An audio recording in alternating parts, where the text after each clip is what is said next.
Yes, people, we are back live. We are back live on the Sarcasm City TV YouTube for another edition of the ManDem United podcast, the podcast dedicated to all things Manchester United. So please keep all your comments, all your questions, Manchester United related, please, people. Apologies on the lateness. That's on me. As you can see, I'm somewhere else. I'm not in the usual setup. So that's why we are indeed late. But you are going to get the show. So like I said, keep all your questions, all your comments, Manchester United related. It is a big game today as well. And it's the Tuesday edition of the show. So I'm joined by Mr. Ivorian Spice, Red United TV in the building. What are you telling me, Ivorian? You good? I'm good, man. I'm good, man. And indeed, you're right, Flawless. It is a big game, a must-win Facts. game, to start off our Champions League campaign. Whew. But hey, we're here to talk about it. You know what I mean? Like, a big up to everyone that's tuning in because boy, oh boy, oh boy, it's another week, Flawless, and it's not the best week we've had. Facts. Another week and just typical, typical Manchester United. And that's why I titled this, Is it a must-win game for Manchester United? So that's what myself and Ivorian will be discussing. Of course, Ivorian will also be giving his thoughts and opinions on the Crystal Palace defeat and whatever else you lot feel free to ask us as well. But let's bump up the likes first and foremost. Let's bump up those likes. Like check 1212. Share this across all of the socials as well. And on top of those two things, make sure you subscribe. Yeah, I see it's a touch. But yeah, make sure if you hear any noise, it's my niece in the background, people. But yes, as I was saying, make sure you hit the like button on the video. Make sure you share this across all the socials. And share across all the socials and subscribe to the channel Sarcasm City TV as well. And when you subscribe, make sure you hit the notification bell as well. Let's run through some of the comments already. Big up Warrior J. Someone said this to me yesterday about Onana not playing. Banyan Deer will make his Manchester United debut in Tuesday's Champions League clash with Galatasaray. Warrior J also goes on to, that's from at Standard News. Jadon Sancho is on the verge of leaving United in January. Jadon wants to play a regular football. Kobe Mano in team training as well. So we'll be discussing all of that. Big up to Sheik. I see you. T.O., big up to you as well. Warrior J, I did see you with the timestamp for doing the most, and you put Ahmed was just being Ahmed the joke, man. But I see you lot anyway. But let's get big up Minerals as well. Star Lord, I see you, big up. But let's get into the actual question of this episode. Is it a must-win game versus Galatasaray tonight for Manchester United? Ivorian, your thoughts? Boy, it's a must-win game because considering it's boy, must-win game, not just because of based on the first game against Bayern Munich. Obviously, we need to start our Champions League campaign, and this is the best opportunity for us to get 3 points. But it's also a must-win game based on our current form, Flawless. We've been up and down, mostly downs, losing. So today is like a day where Manchester United can kind of rectify themselves, but they still have a lot of groundwork to do. Like, again, I say it's a must-win game based on the performance against Palace, based on the loss as well, and of course, based on the loss on the first game. And Manchester United need to start that Champions League campaign and get the wins. It's the first time we've played the Champions League in a while. It's at Old Trafford. There's a lot of pressure on these men to get that W, and they have to deliver today. They have to deliver, not just for themselves, but also for the fans, also for the manager, and also for the people who run the club, because they have been an embarrassment. And it's Galatasaray. Galatasaray, and we have that embarrassment. And it's Galatasaray, and we know by history that Galatasaray, they are quite a tough and uncomfortable team to face, especially in the Champions League, and especially at their ground. Yeah, but of course they're not the same Galatasaray they were before. And they have some Premier League regions, but that doesn't mean that they can't hurt us. Sorry, I want to get to this. Big up to Troops, who says you escaped the smoke. Big up Troops, you escaped the smoke on Monday because of my laptop. But if it goes left, LOL, it's peak for you tomorrow. So we will be shooting the back again podcast tomorrow. And Troops is not lying. If Manchester United do indeed lose this game, it is super peak. But you know what? I did escape the smoke on Monday. But you know what? I would have ran with the smoke if I would have happily been in the smoke because of what happened with Hassan and Liverpool. I would have happily have taken on. I would have walked through that smoke. You know what I'm saying? I live in the smoke. I'm a Manchester United fan, but big up to Troops each and every time. Back again podcast. We'll get shot tomorrow and then be out the next day. But go on, Ivory, and carry on. But what a large Troops every single time. Big up to you as well. But if you're gonna live in that smoke, just wear a gas mask because boy, the smoke that we've been getting, we pass out straight away, man. The smoke is too much for us, man. We can barely see, man. But yes, Manchester United owe that, especially for the poor performances they're giving us. And as I was saying before, obviously the Galatasaray got a few Premier League rejects, but at the same time they can hurt us. And of course, the players' confidence levels at Manchester United are low, so they can take advantage of that situation. But yeah, man, it's definitely a must. We have to get those 3 points because imagine again, we lose. That's 2 defeats in the Champions League, which makes it even much more harder for us to qualify in terms of getting that second place. Because Flores, I truly believe we can only finish second, in that group. Yeah, I agreed. But hey, second will be success. Just get out of the group. Yeah, it will be success just to get out of the group and get to the next round. Yeah, and then that's our objectives for the Champions League season done. Get to the last 16. And that's it. If we get knocked out, at least you go out the group stage and progress a bit further than where we were the last time. So it is what it is, man. But definitely, this team just needs to fix up. Tonight, it's a big night, man. And I hope they can rise to the occasion because some of these, man, they can't rise to the occasion. Do you know what I mean? What's your thoughts, bro? Because I'm definitely a must-win game. 100%. That's why I titled it with the question mark rather than say it's a must-win game, because there could be someone who thinks it's not a must-win game. But to me, it's like I said about the Burnley game, it was as close to a must-win game without it being a must-win game. And when I say that, I'm not talking about in terms of the hierarchy, because the hierarchy don't follow what's going on. I don't think they even know we're playing today, to be honest. I don't think they have a clue what's going on. And when I say the hierarchy, I'm talking in particular the Glazers. Obviously, Murto and them, man, they know like what's going on and how bad it is. But in regards to a must-win game from it being complete anarchy within the fan base, like Ten Hag out has already trended on social already. Yeah. But a loss or a draw here puts us in a terrible predicament to get out of the group. I think most fans, general consensus, as bad as it is in the Premier League, no, we're not winning the Premier League. Yes, it's top 5 to get back in the Champions League, but I think we're looking at the Champions League this season and go, we've seen the group. I think most fans will be accepting of if we finish second. I think that's the general consensus as well, is we're not better than Bayern Munich. So we finish second, get out of the group, and then see where we're at in regards to the draw. So yes, it is must win after losing to Bayern Munich. Because let's say Manchester United lose tonight. Let's say that indeed happens. Then you're looking at, all right, we get 6 points from Copenhagen, and then you would then need a win and a draw from Galatasaray away, Bayern Munich at home. Where on the flip side, if we win today, which we're more than capable of, don't get it mistaken, as bad as it is for Manchester United, we are still capable of winning football matches. Like, it's not all doom and gloom. That's just how it seems. But if we win tonight, then it's a double header against Copenhagen. We should be on 9 points. And then you need a point from Galatasaray away and Bayern Munich at home. And I believe we can do that.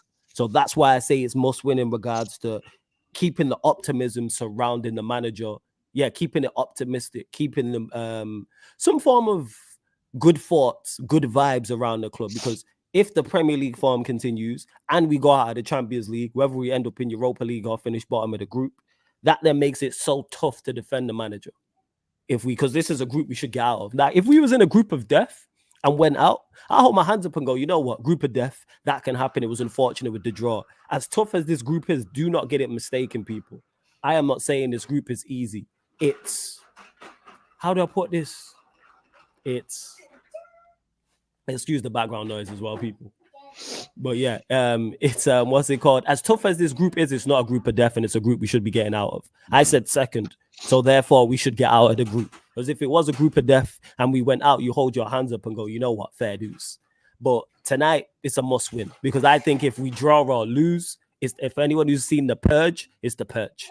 Like, anyone who's seen those films before, I've seen the first 2, not all 3. That's what it's like. That's what it's going to be like. The conversation with content creators is going to be crazy. The conversation on socials is going to be crazy. Comment sections of any Manchester United content creators is going to be crazy as well. Mainstream media are going to pile in, because I've seen it already. And I don't think it's as bad as people have made out. Like, has it been at points for Manchester United? I think it's bad now. I think the worst defeat was that game against Palace, losing that. But we lost to Brighton, which happened last year. Other than, I actually forgot we had won 3 matches. Because, like, I know Chelsea won yesterday, and I was talking to Surf, and I was like, oh, you lot ahead of us. And he's like, nah, you lot have won 3 matches. I was like, who's the third? He's like, Burnley. I was like, right, it's because the games be so quick as well. But we might, even though we didn't perform well, we still won that. But if we win today, it all looks good now.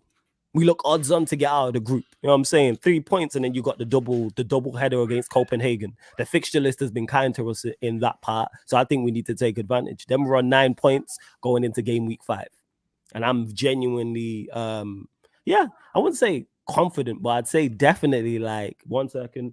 I would definitely say like what's the word I'm looking for? Confidence, too strong of a word to say going into this game. But for some reason, I think we'll get the job done. We have enough talent. That's what it is. We have enough talent in this side to beat Galatasaray. If anyone tells you that, they're lying. Like, people can hype up Zaha and Icardi and Ziyech. There's a reason they're in Turkey. Take Zaha out of it because I think he's genuinely good enough to be playing at a higher level. The rest of them are not. That's why they're there. If you're a top quality footballer, why are you in Turkey? Like I said, there's exceptions to the rule, and that being Zaha. So every time we play opposition, our fan base always hype them up. But if they played for us, we wouldn't hype them up the same way they are. Like I said, take Zaha out of it because I've been a fan of Zaha. Even when he was here initially, I didn't think we utilized him to his best, and he did well at Palace. And I'm glad he got his move to showcase his talent at a higher level. But I'm not fussed about Icardi and Ziyech, and I even know who else they got. Mertens. Who else is playing there? Players who, if we had, we'd criticize and say they're not good enough. But now they're playing against us. They're world beaters. No, they're not world beaters. There's a reason they're playing in Turkey. And even if they beat us, I still stand on this. The same way when we lost to Sevilla, I still stand on the fact that Sevilla are not a good side. And Ndombele, yeah, Warrior. I didn't even know Ndombele was there. Is Ndombele there? But yeah, go on, fam. 1 second. Yeah, no, Ndombele is there, you know. Big up to James as well, man. But yes, they're not. Ndombele is there. There's a quite a few players that's there as well. I think there was even that. I think the right back that was at Man City that went to RB Leipzig. He's also there, man. But guys, it is one heck of a game today. You know what? I want to know what you guys are thinking because I saw the score lines as well, and I want to know exactly what your score predictions were for this game. I will give you guys my thoughts on the Crystal Palace game, even though I really don't want to, man. It's long. Yes, Tio says Angelino as well. But again, Galatasaray, back to history, we all know that Galatasaray are a team that's caused some troubles against big teams and big clubs, you know. But this Galatasaray team is a bit different. And I don't even remember if they were in the Champions League last season, how far they went. But all I know is that when teams like Galatasaray come to Old Trafford, they do occasionally turn up and give us a game. And look at the form that Manchester United are currently at, guys. They will definitely give us a game. Although I always say this is a European tie, and what's the word? The tempo of the game in the European tie is quite slow. So it would probably suit Manchester United. You look at the way Manchester United played against Bayern Munich and the slow tempo. We was all right for the first 20 minutes until Onana made that mistake. We was always in that game for the first 20 minutes, and then they started to score.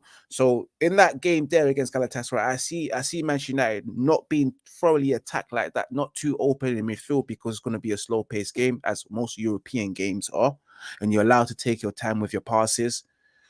But then again, I know my team. And Flores knows his team as well. We've seen it. This is the story of Manchester United. Oh, we know what time it is. 20 minutes and then conceding a goal. Yeah. And to Warrior J, who said this, it says, if Manchester United lose to Galatasaray and Brentford flawless, does that change you to Ten Hag out? No, but that'd be the closest I've been. Because then there's nothing I can't defend you. Because we're a cup team. Don't get mistaken. That's where we're at. As much as I'm disappointed and annoyed by the Premier League form, I know we're not good enough to win the Premier League. So therefore, even though we should be better in the Premier League and have more points, I'm looking more so at the cups. That's where our season is going to live and die on the cups and not Champions League. I'm looking more so at the domestic cups because we reached both cup finals last season. So we're more than capable of doing that again. This team with a favorable draw is definitely good. And we reached both finals. So we can do it. We've proven that.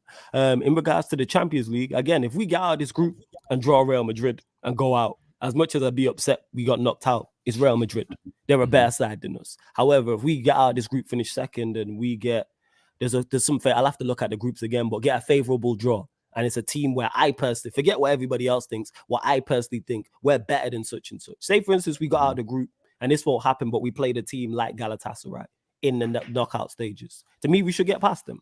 We have to take full advantage of favorable draws. And the reason why I have this expectancy, because one, I think the manager's good enough. Two, I believe the players are good enough. And three, I've watched them do it. I watched these men do it last year in the FA Cup and League Cup. What we did was take full advantage of favorable draws, and fans can hate or home draws, non-Premier League opposition. That is not our fault. Again, I'm much more accepting of getting beat by a team who's just better than you. Like, we got beat by Bayern Munich, because even though I was annoyed by the performance, because Bayern Munich weren't at their best, and Bayern Munich are not Bayern Munich of old, they're still a better team than us. So it's like, okay, we should have got something from that game, though. But yeah, Galatasaray tonight, Copenhagen twice. We should have 9 points. Yeah. And same way we should beat Brentford as well. Like, Brentford lost at home to Everton, and you can't just pinpoint one game. But the point I'm making is, even though we're not the greatest sides, neither are Galatasaray or Brentford. And yes, I am speaking from a little bit of not knowing with Galatasaray, but I just look at the squad they have. Like, that's what it is. I look at the squad and be like, if we had their squad from the players I know, would I be happy with that? Or would I want major improvements? I would want major improvements if we had Akadi and Ziyech and Mertens and Ndombele. I'd be sat here with Ivorian talking about Ivorian, this team needs to improve. Same way we believe our team needs to improve now. Do I think so? Yes, but it'd be the closest I've been to it, because you're giving me Ten Hag. I want him to give me something to defend, but you're giving me nothing currently. And that game against Palace was a hammer blow. And it's on you. That's your fault. I fully blame. I put the vast majority of the blame on Ten Hag, because he switched the team. Play the same team. I said this. Why are you shoehorning Rashford and Bruno in poor form? If they were both flying and you brought them back into the team, that makes more sense. But they're not flying. They're clearly in poor form. Both need protect them from themselves. In particular, Rashford. Everyone can see Rashford's in poor form, in low confidence. Why do you continue to play him? That's just foolishness. Just foolishness. Hello. Yes, 1 second. But yeah, you lot continue to bump up the likes, people. There's over 40 people in here, only at 21 likes. Like check 1212, like check 1212. Get your questions in, and if you want to make sure your question gets read out, then super chat people, and I will definitely get to it. Don't forget, link for the membership is in the pinned comment as well. Jay Bowser, big up to you. Naveen, Mohammed MUFC as well. Let's see what else you lot are saying in the chat. Make sure we ain't missed any questions. Tabrizzi says, Flawless, I don't think you watch Galatasaray. They're actually good. Nah, I don't watch Galatasaray, but yeah, they're actually good for what level? Turkey. That's the level they're good for. Like, let's call a spade a spade. They're in Turkey. That's the level they're good at.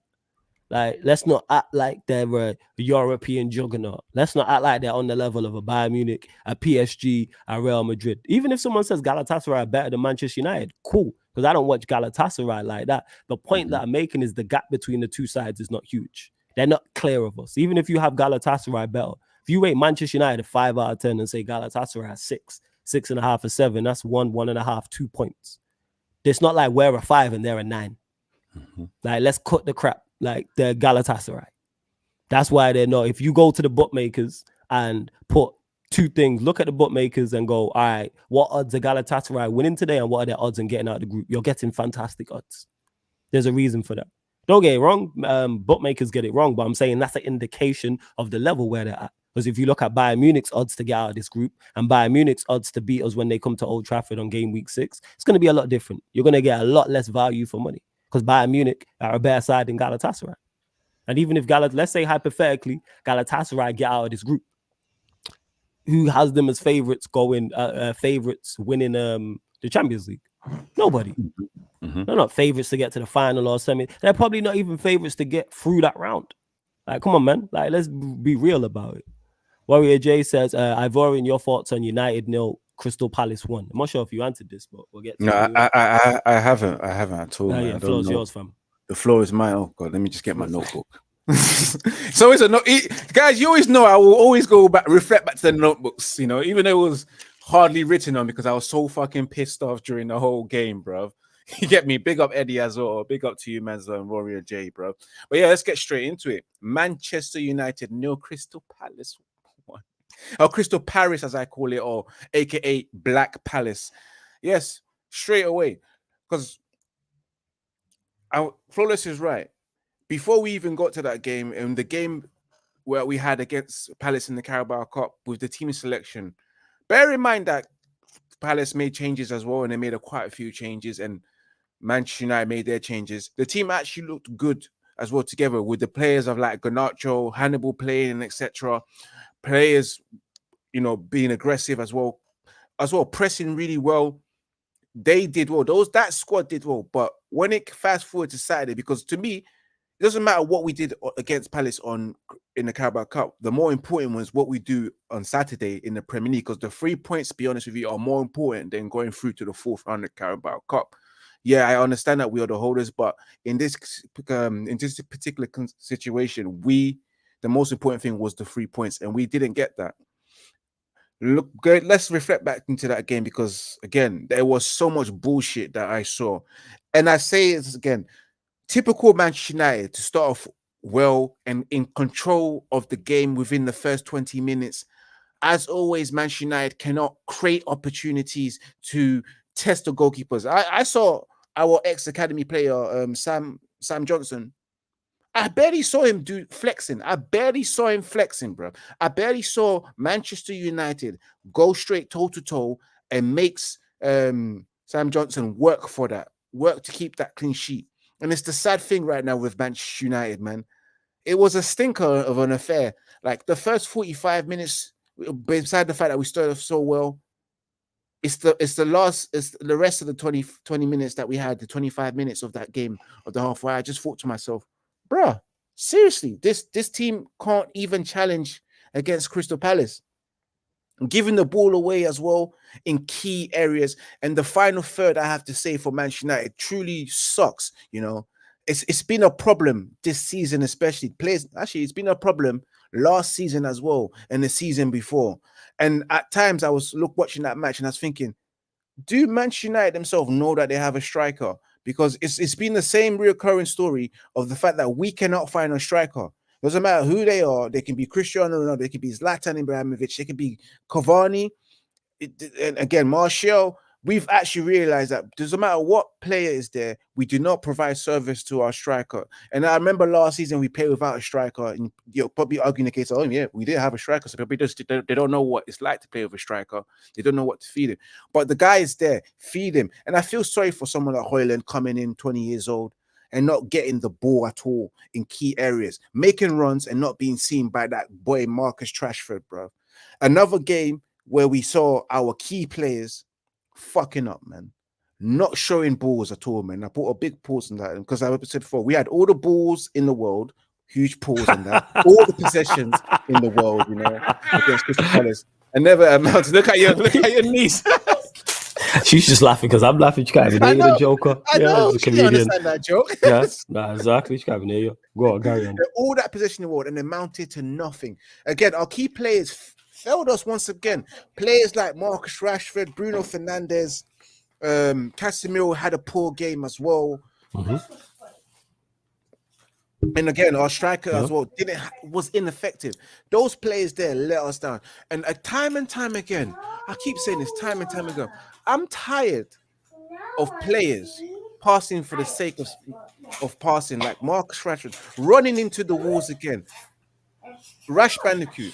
Oh, we're gonna talk about Rashford as well, but carry on. Floor's yours, fam. How are you 24 to 25 years old and you still play football like you was 18, like you're making your debut, making decision makings on the ball like you're a teenager playing secondary school football, which I just don't understand. You're 25 years old, bro. Like, if you don't understand it now, you'll never get it. 25 years old in footballing age is like a 30-year-old man that's got everything settled in life, bro. Do you get me? At that age, you should be making the right decision when it comes to passing. 2 + 2 is 4, but for Rashford, it's just equals 2 because he can't make that, bro. He can't figure that out. It's just weird. Like, you constantly run into people not making the right passes, not seeing the passes on. And I just wonder, how the fuck are you on 350k? You look at Bruno Fernandes as well.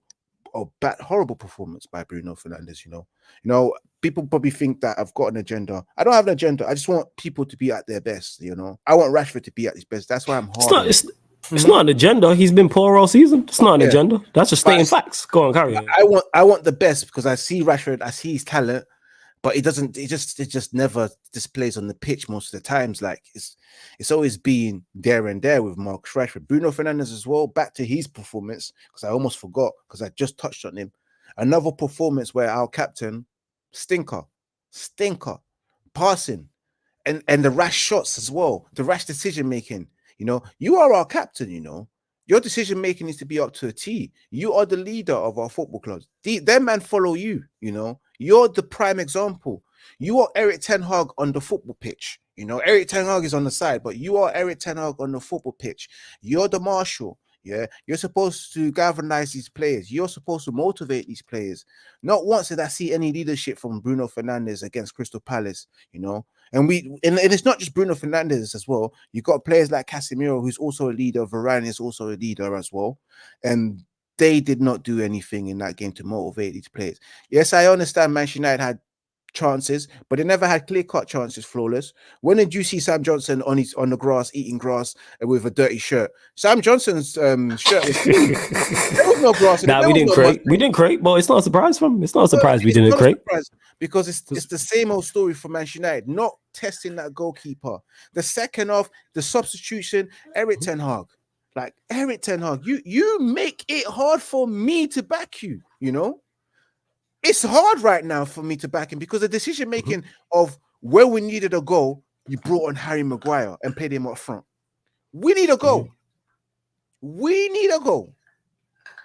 And you put on Harry Maguire. You know, you make all these wild changes, and I'm scratching my head and I'm thinking, what is this? You know, what is this? It was a horrible Saturday for me, man. It was a horrible watch as well, man. I just couldn't believe you look in pain thinking about it. Yeah, it hurts, man. Like, it really hurts. Like Crystal Palace, man. Crystal Palace, Black Palace. They've done a number on us. And you know what's so funny, you know? I don't even think Roy Hodgson realized we scored. He was probably too busy snoring on the bench and taking naps, man. He didn't know what was going on there, man. Now the guy's old, man. The guy's old, man. He didn't. He's old, but we don't have to be ageist. But we're not being ageist, bro. We're just cracking. Yeah, disclaimer. And in regards to Starlord, yeah, he's fine. It's too early to start the Ten Hag slander. I don't think it's slander. I think it's fair. I think it's fair criticism. I think we got to stop using words like slander and agenda when we're just critiquing what's going on. And that's just legit what it is. Ten Hag deserves. I've said it before. I say it again. I put the vast majority of the blame of that defeat on him. Should have played the same team. And I said that before the game. I said if he changes the team and brings Rashford and Bruno back into the team and we don't win, that is on the manager. That team that played against Crystal Palace in the League Cup deserved the chance to go out there again because they performed well on merit. Forget name on the back of the shirt. Forget what wage they're on. Forget reputation. Did you perform? Yes. Therefore, if you perform, you deserve to keep your place. If you are not performing, guess what? You should be dropped. That's how it should work at football. That's how it works, how it should work at any job, any workplace, any profession you are in, whether it's professional football, whether it's some other sport from a professional standpoint, or if you work in a call center. I was saying, no matter what the job may be, if you perform to a level, praise. You underperform, criticize, and you will be dropped and then eventually lose your job. In the sense of football, is losing your job is being dropped from the team or being sold to another football club. That's on the manager. Dave Solomon, who asked me, and a couple people, Tony Emma said, what's my ideal lineup today? The same team that played Crystal Palace, apart from Onana, Banyunde. Because Onana, I don't know why. Is he injured, people? Why is Onana not around? Does anybody know why? I don't know. Yeah. But Starlord, who says, let me get to this. Ten Hag needs 4 full seasons to sort this out. Shit show of a club. It took Alex the GOAT 4 years to do it. We need to give him time, in my opinion. This is why this is a myth. So let me just clear this up because people have said this. So he gets 4 seasons. So short-term results don't matter, is what we're saying. We can be terrible this season. We can be terrible in the 3rd season, and then 4th season he's supposed to get it right. No, you can still get short-term results. Sir Alex was in the 80s. We're in 2023. It's not the same thing. Exactly, we're in 2023. So yes, it's like we're in this one's just ad-libbing, runs in the family clearly. But yes, as I was saying, and also Sir Alex had much more credit in the bank as well. because he had just won that, well, not just one, but he had won the Scottish League with Aberdeen. He had also won a European Cup with Aberdeen as well. So let's not compare it to, oh, it took him 4 years.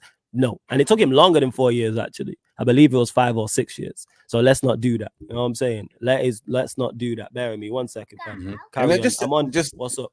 Go on. No. You have to carry on, innit? While Flawless is busy as well. To Starlord, it's I don't think it's London. I know ETH was trending out on the weekend, which I don't think is right. It shouldn't be trending out at this particular time. It's not London. I would say right now, because people think me and Flawless, we favor the manager and we will just ride on whatever he says. It's good to me. It's fair criticism, because at the end of the day, we keep that same energy. If you're not doing good, we will call it out.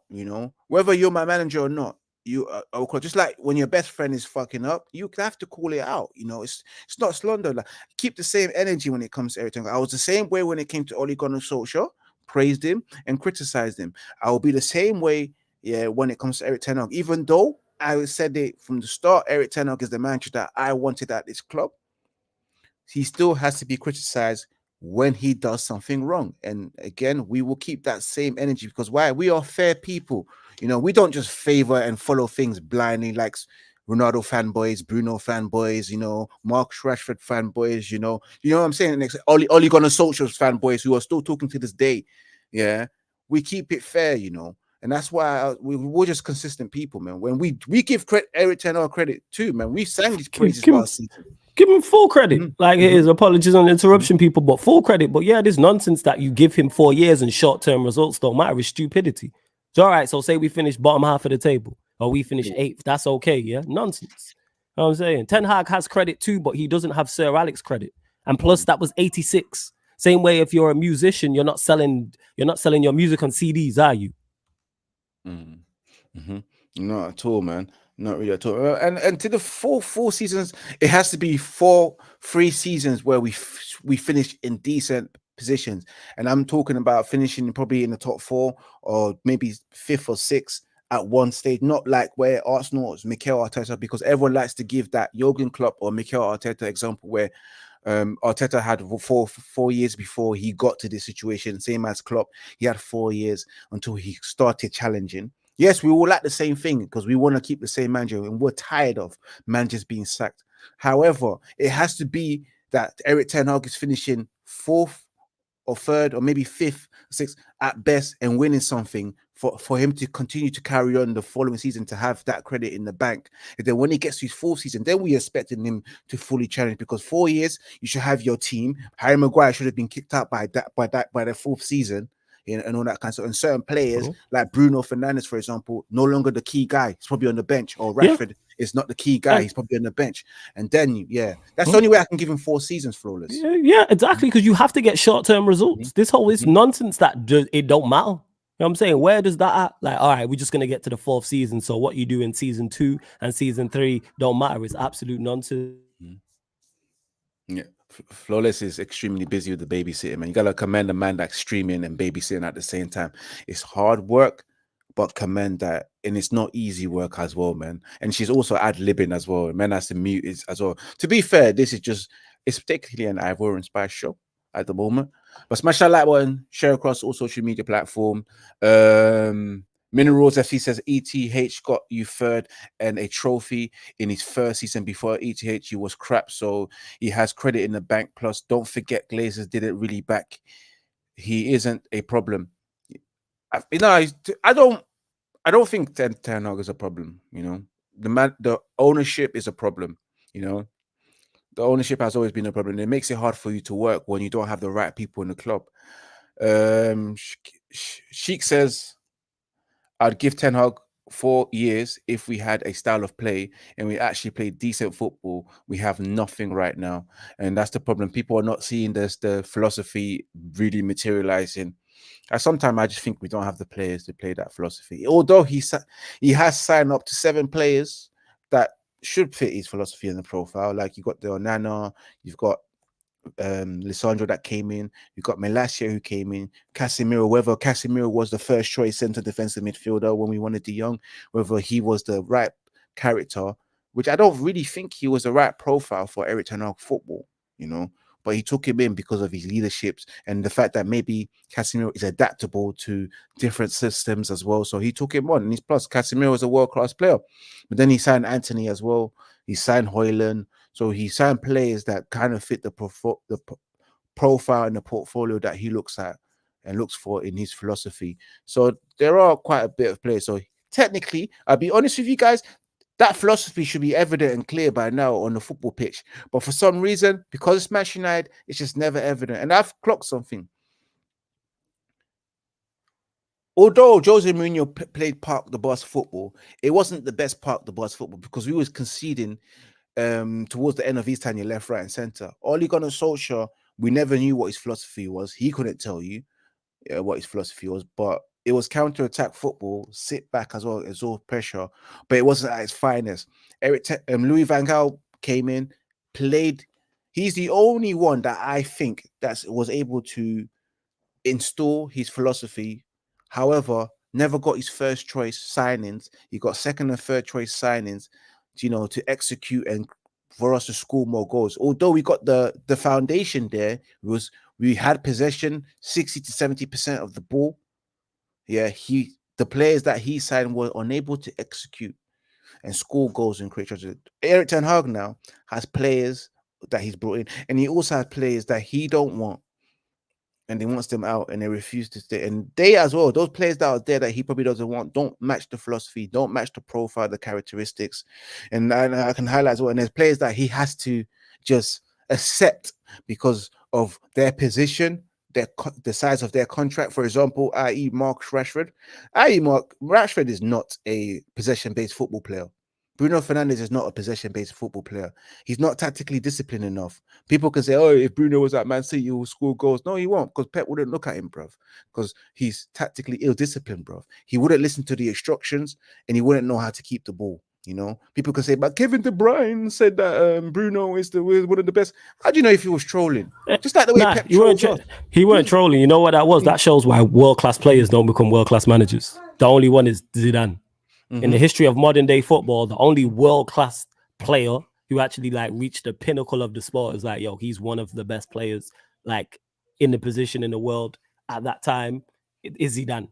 The rest of them are not. When you look at the most successful managers, they were either at best good players. Like a Pep was a good player, but Pep was nothing special at Barcelona. I'm old enough. I watched Pep. He was nothing special. He was a good midfielder. Don't get mistaken. But he was never top class or world class. And here's this thing with the criticizing of Ten Hag as well. Nobody here is Ten Hag out. That's the crazy part. That's why you lot be doing too much in the chat. Nobody is here again, but no middle ground. You know what I'm saying? No middle ground whatsoever. Nobody here is Ten Hag out. We're just critiquing because he's not performing well. You got Minerals in the chat who also agrees that Ten Hag is not performing well and the players are not performing well. Nobody is Ten Hag out. We're just merely criticizing him. Guess what? Because the team is performing poorly. Same way last season, when the team was performing well, then they got praised. The manager got praised. Teams performing poorly, criticized. Why is this so crazy? Like, what we doing? Yeah, man. Shout out to Lewis. Is Ten Hag out for flawless not out? Yes, because he's performing poorly. And that result against Palace, I put mostly on him. If he wins today, guess what? I'll praise him. If we lose today, I'm criticizing him. Obviously, it varies on the lineup and substitutions and how we approach it, and also on the players as well. But that's on him. He's doing foolishness. You know what I'm saying? I'm not no stan. Like, I don't know where you lot are at. Like, I know people love to stan. I don't stan my Manchester United FC stan. I don't stan no player. I don't stan no manager. I didn't stan Sir Alex. And he's the GOAT to me. He's the best manager I've ever seen and the best manager I've ever seen at Manchester United. Yeah, we criticize Sir Alex. But people say, like, you can't criticize managers. Oh, he's got credit in the bank. Yeah, so did Sir Alex. There was a point. Go on. Flawless, I'll give you an example. There was a point in Alex Ferguson's career towards the end of his tenure and the season before that, I was like, I think this manager's done now. I think it's time for us to move on from this manager because the football style was really poor and it just wasn't that. And it looked like he needed to leave so that it can evolve. There were times I wanted Ferguson to just retire and move on. I'll be honest with you, regardless of the credit he had in the bank. I saw that his time was done and he was coming close to the end because he was making that same thing. The late substitutions, the football wasn't as great as it was in the past as well. I don't know whether we had Mike Phelan in charge, because I remember the times when we had Carlos Cruz as a second option. I mean, as an assistant manager, the football was superb as well. Even when Steve McLaren was number 2, the football was superb. But it got to that towards the end of his career around 2012, 2013, 2011. I was thinking, it's time to change. But hell, look at us. We regret. And that's it. Yeah, and like Sheik said, I criticize Sir Alex as well. If we were to do bad, like we can't criticize our manager. We want to win. We won the treble, got packed the next season by Chelsea 5-0. Guess what? Sir Alex got cursed out. He got not cursed out, but he got criticized. I criticized him. Yes, people. The season we won the treble, the season after, I think it was early in the season, we lost to Chelsea 5-0 at the bridge. It was early last season. So we shouldn't criticize him, no.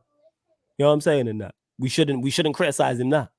What kind of nonsense is that? Anybody can be critiqued. You know what I'm saying in that? Anybody can be critiqued. Anybody can be. But let's bump up the likes as well. Let's bump up the like, share across all the socials, and subscribe to the channel as well. Warrior J says, the goalkeeper news, that Galatasaray game. What's your thoughts on the news of Bayern there? Floor's yours, I. But is he actually out though? Because I want to see if that's actually true. So it's goalkeeper news, Galatasaray game. What's your thoughts on the news Bayern there? If he's starting, well, it's the unknown, because I don't think I've ever seen him play. Was he at Fenerbahce before that? I don't think I've ever seen him play. So it'll be nice to see what he can do, especially in this game. I generally thought that he should have played in the Carabao Cup against Crystal Palace, so we can see what he's about and whether he can deputize for Onana when Onana goes to the African Cup of Nations. So we shall see, man. I'm all up for it to see how good he is, because of course Onana's been conceding easy goals in my opinion. There's some goals that he's conceded that I think is savable, but there have been some goals where, especially the goal against Crystal Palace, that's a difficult goal to save. So that's not on him. But there have been some goals where also it's not been on him, because the team's just been split wide open and it's just been one-on-one, and he's been packed in easily, one-on-one situations. So I want to see what Bayern is about, man. If it's actually true that Onana, and what is the reason why Onana is not in the squad today or not potentially playing? Let us know in the chat, please, people. Someone needs to tell me. So I don't know. It's a surprise to me. And yeah, Westbrook is goated. Don't get him mistaken. Love Fergie, though. He's the GOAT manager. 110%. Fergie's the GOAT, but that doesn't mean you can't be critiqued. You know what I'm saying? Same way you can have an argument with a close sibling, your best friend, whoever the case may be. It don't mean that you don't have love for them, but anyone can be criticized. So this whole thing of like, a manager's immune, it's crazy. If you think a Manchester United manager can just continue to get bad results and wait till the 4th season, is absolutely a nuts thought process. That's crazy.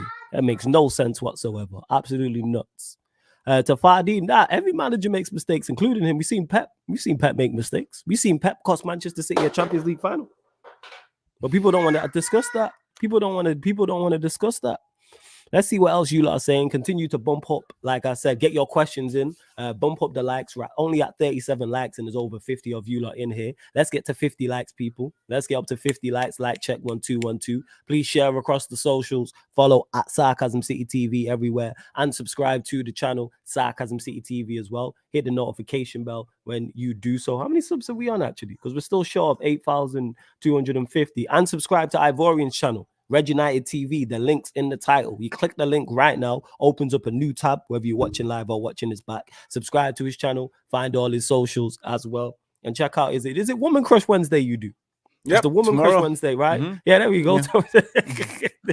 Hopefully I'll be in the mood for this. If we win, I'm definitely up for posting something. But if we lose tonight, I don't know what I'll do to myself, man. Like, I don't know if I'll look at Instagram, bro. But it's a funny thing, guys. I see Onana walking into Old Trafford. Is he actually maybe he just resting? Maybe he just rested him. Maybe he's just like, all right, let me see this other goalkeeper. Maybe that's it. Maybe it's that. Or if he's taking Onana out the line, maybe consider taking Rashford and flawless out the line. I'm not. I mean, I'm saying flawless. You know. Hey, serious, yo. I could do with playing. You know what I'm saying? Let me run around out there, man. I You know what know. I'm I know saying? you run more kilometers than Rashford. You won't just make a pass and throw your arms in the air like you made a superb pass and the player should have got there. You won't do that. You'll follow through and everything, man. Yeah. But yes, let's hope that if And, he's admitting and just Onana, to he this, should admit Bruno and to Rashford. Minerals FC, who says flawless, bro. Glazer's fault, not Ten Hag. He hasn't been backed. He got third in the trophy last season. Ten Hag out mob. Don't realize he hasn't been backed. You had 15 injuries. Minerals, stop talking to me when I've not said Ten Hag out. Go address them people. I'm tired of this because you did this when you called in. I'm tired of this nonsense. You know what I'm saying? Go address those people. If you want to go talk to people who are Ten Hag out, go put bullets on those names because I haven't said Ten Hag out. So go address those people. I know. You know what I'm saying? I'm tired of people doing this. And Minerals called in and we had the conversation. And he's like, oh, you said, nowhere have I said I'm Ten Hag out. You know what I'm saying? So go address those people. Again, I say a lot. Address me for what I said. Don't even put what I said on Ivorian. Address me for what I've said. Stop talking about Ten Hag out mob when I am not Ten Hag out. Do I understand where the Ten Hag out mob are coming from? Yes, because performances have been poor. So I get it. You know what I'm saying? Am I currently Ten Hag out? No, the reason why I'm not is because of what he did last year. That's why I'm not Ten Hag out, because I watched him turn it around last year. So like, stop it. You know what I'm saying? I'm tired of this. Go address those people. It's clear. You know what I'm saying? Like, go address those people. Bath Time says, what would make me Ten Hag out? Results and performances would have to continue. Like this. If we continue to get beat, continue to perform poorly, I have no choice but to be Ten Hag out. You know what I'm saying? Like, yeah, address Ramo. Ramo just said there, Minerals, I'm Ten Hag out. Talk to Ramo. There's a couple other people who are Ten Hag out. Bath Time, maybe. It may be Ten Hag out. I'm not sure. But go address those people, please.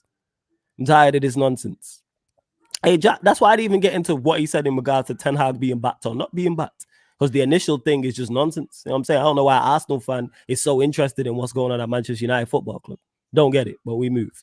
No, and you know what? A lot of I'll be honest. Let me add to that because Miyoba Banda says everyone is thinking it, sack him expeditiously. I don't think we should be sacking or reacting right now, you know, because we gave Oli 3 years and we gave him all the way up to November when he was losing and getting packed in left, right. So it's only fair to see whether he can rectify it, and he deserves to get the chance because of what he done last season to rectify the mistakes, because he can. He showed that he can change things. You saw that last season, the first 2 games. He said, all right, this isn't working. This style of football is not working. We can't play this way, especially with David De Gea and Maguire as well. We're too much at risk. So let's decide to go for the long ball. Right now, I believe he's just trying to be stubborn to see how far he can go until he probably has to make that change. Because, of course, you have Onana now. You have your goalkeeper that can distribute from distance and short and etc. You've got your defense. Although there's been injuries, he probably thinks, let me just continue to pursue the system. Hopefully it will turn out. Hopefully they'll understand. But it will probably come to a point, let's say if he was to lose today and lose on Saturday as well, he probably knows a lot of people will turn. Yeah. Well, a lot of people will turn if that is the case. And rightfully so. You know what I'm saying? I hear it. Would I turn if we lost these 2 games? No, but it's the closest I've been to the line. Especially, again, a lot of it is variable. So it's not just wins and losses. How did we perform? Did we perform well? Did we perform poorly? Did he continue to play the same players who have been underperforming all season? All of these are factors in my thought process on any being manager in or manager out. I just don't look at results. Because if that was the case, I would have backed Oli when he finished second. If it was all about results, because you got good enough results to finish second. But is it sustainable? What are the performances saying? And we've seen that the performances were not good and it wasn't sustainable. Because look what happened the next season after. That tells you all you need to know. Tells you all you need to know. Like, that's just legit it. Like in regards to Ten Hag, but we gotta get out of this group. We have to. And in regards to the Rashford, and I see Rashford, he's someone who is dividing a lot of opinion. I don't even say dividing. He's getting criticized heavily, and rightfully so. And I'm someone who's back Rashford, but again, I can't back this form that he's showing. And it comes to a point where it's not just on him. It's also on the manager. I'm looking at Ten Hag out. I'm looking at Ten Hag now. That's who I'm looking like. Why are you continuing to pick him? Why? How much more evidence do you need to see? Oh, literally 99.9% of players, unless you're a unicorn, unless you're a Messi, unless you're like prime Cristiano Ronaldo, you're gonna go through bad form. So when players go through bad form, guess what you need to do? Take them out of the firing line. Just take them out of the firing line. That's all you need to do. Take them out of the firing line. That is legit it. Same with Bruno. Bruno should not be playing. Rashford should not be playing. If he drops Rashford and Bruno tonight, even if we draw, he'll go up in my estimation. Like, okay, all I want is players held accountable. I want players held accountable for poor performances. I want players not praised. I want players rewarded for good form. I want there to be incentive to play well. Because that team we played against Palace in the Carabao Cup have no incentive to play well next time round. So say we play Newcastle. So say he plays the same team again against Newcastle and they play well and we beat Newcastle in the Carabao Cup. They know they're not playing the next Premier League game. So what's their incentive to play well in that game? Motivation. We talk about it all the time. Man management, motivating players. Have a goal to reach. I know what I'm like. I know if I know I'm not going to play. Me and Ivorian are in the same side. We playing in the same position. We're both midfielders. Ivorian's first choice. I'm second choice. Ivorian's been playing poorly the vast majority of the season. I go into the side. Not only does the team play well, I play well. He starts the next weekend. The game on Saturday next week. What's my incentive to play well? Because I know whether I play 10 out of 10 or 0 out of 10, Ivorian's playing. So what's the point? Yeah. And that's not fair. All I'm asking is for fairness. And that's what. And Rashford and Bruno are not playing well. Drop them. And absolutely, and they haven't been playing well for the longest, especially the second half of the season. Especially Rashford. Rashford's been struggling to score since April or it's been May. a minute. Like it's been drop a long man. time, man.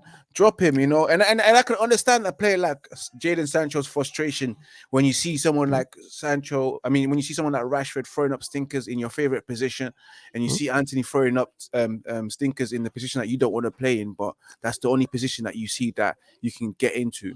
And you see Bruno Fernandes playing in the number 10 position and throwing up stinkers and making the wrong decision, and you can think that you can play. And I can understand that, like these men are playing shit, but they're comfortable. You allow them to play. And you have to be consistent as well, Ten Hag. You can't just say I play players under merit and you reward players when they play well, and do the complete opposite when someone like Hannibal plays well, or someone like Garnacho plays well, scores a goal, and you don't even give him that opportunity to play against Palace in the Premier League, and you don't give Hannibal that opportunity. Yes, I understand that Mason Mount is back, but who gives a goddamn? Mason Mount has to work his way back into the first team. He shouldn't get that straight in there because I spent 70 or 60 million on you and you're my number 7. It doesn't work like that, bro. You work your way back in the team. And that's why I respect Pep, Pep, points, when he's playing you and you're in form, he keeps you on. If he happened to be a Laporte that was doing extremely well, before you got injured, and you're wondering, why am I still on the bench? Because you have to work your way back into the game and back into the squad. That's why I respect Pep, man. He has so many fantastic players, and you see certain men like John Stones sitting on the bench. You see someone like Ruben Diaz, who came back from injury, had to wait his turn, had to wait his turn to get back. I was thinking, is it Ruben Diaz back? Their best defender, flawless, and he's on the bench waiting for Akanji and John Stones to fuck up or something like that. So again, Ten Hag, stick to your words, be a true man of your words and follow it through, reward those who are playing well. Don't just reward players who are throwing up stinkers and make them too comfortable.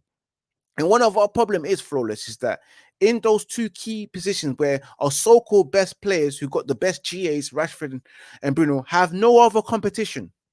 No one to compete in their position, nobody.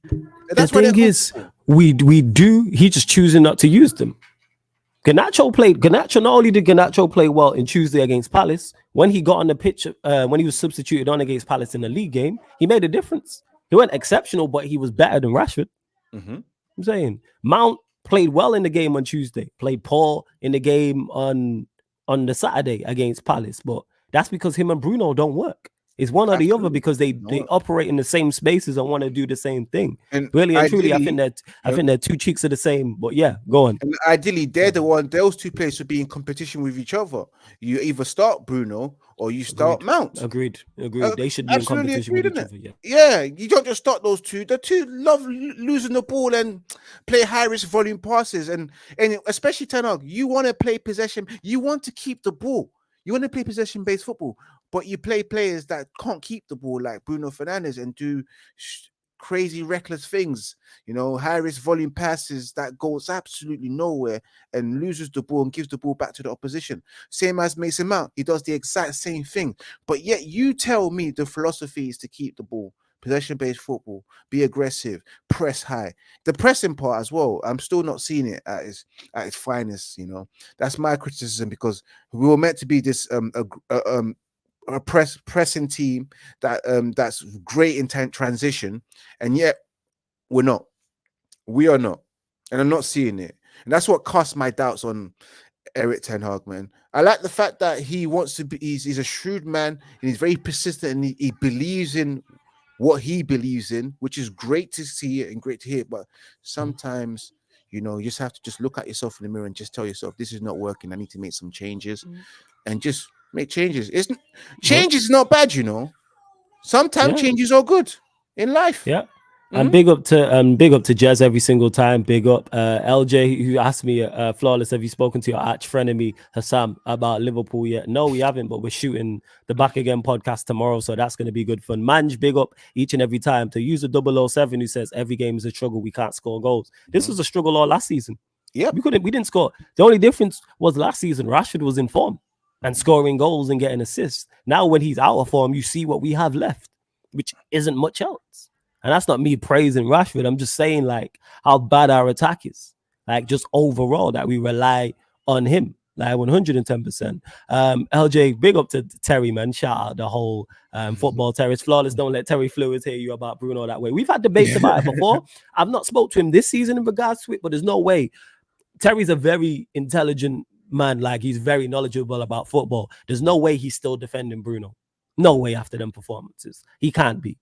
He can't be. No, he can't be. Not in the slightest. Not in the slightest. No one can be at the moment. Flawless football is a results business, bro. And Ten Hag has shown you he can get results. Facts. Although you're not Ten Hag out, obviously. Thanks you for finally getting that after weeks. Questioning him, even though you support him, is being entitled, bro. Before him, you were trash. No, it's not. You know what I'm saying? I don't know what to tell you, Minerals, but cool. I'm done talking to you because you fail. Your comprehension skills of what I'm saying is just not up to there. So let's just agree to disagree, because you clearly don't know what I'm trying to say. You're either incapable of understanding what I'm saying or you're purposely ignoring me. But either or, I'm not explaining it again. Everyone can understand what I'm trying to say by you. So we move. Yeah, True Blue, you already know, man. Big up Flawless. That pod is going to be fire. Hassam is due a good cooking, but I reckon he's going to be crying about the referee the whole time. Of course, man. Victim FC, rather than look at your players. That's just what it is. Rather than look at your players. Bath Time says Bruno and Mark can play together, in my opinion. As the eights, one should run the channels and the other get on the ball. Bruno struggling with Ramos. I think he doesn't drop deep like Martial. Neither of them are good enough for where we're trying to go, man. Let's just call a spade a spade. Whoever I don't want one of them in the starting lineup. Never mind two together. I didn't want Mount in the first place. Bruno's not good enough. Can they play as 2-8s? Yes. Can they play as 2-8s in a functioning side that's going to go and compete at the highest level? Absolutely not. I don't know how much more evidence we need. Not so much from Mount and Bruno together, but yeah, they're just not good enough. Bear with me one sec, fam. Yes, again, Bruno is... Yeah, no, back to what Bruno and Mount can play together, in my opinion. But that's the thing is, bath time, we've seen it and it's just not working because, again, they're just too ill-disciplined to perfect their role. I'll be honest with you. You say that 1-8 should run into the channel. You're probably thinking about Mount because I think he runs more into the channels and does the hard graft. And one should get deep and play from number 6 position next and support Casemiro, and that should be Bruno Fernandes because he's got the work rate. He tracks back, he presses a lot. He should be running deep, but hell, he's not doing that. They're both not doing their job. They're just not, and it's just not working. We've seen it again. We've seen it time after time and time, and we're probably going to see it tonight, and we're not going to be happy with what we see. And again, on a weekend against Brentford, and we're just not going to be happy. We're not going to see it, man. I just don't think it will work because it's the way that these players operate. Flawless. Their mindset is not what we want. It won't work. Yeah.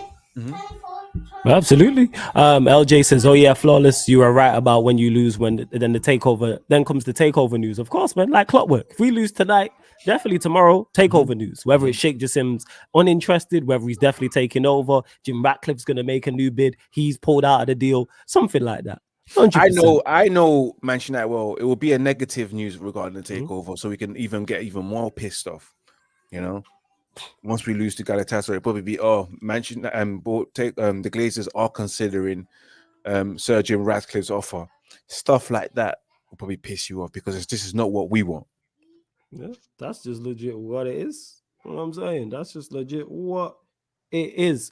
Let's see. Hey, you're at 50 likes. Big up to you lot. Continue to bump up the likes. Bath Time says, what does Mark need to do to change your opinion on him? Perform consistently at a good level.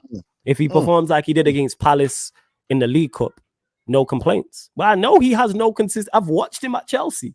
That's just what he is. He's not going to transform into this top quality player. He's just not that good. That's why I don't even criticize him. He doesn't excel at anything on the football. I'm saying he don't excel offensively. He don't excel defensively. He's just not very good.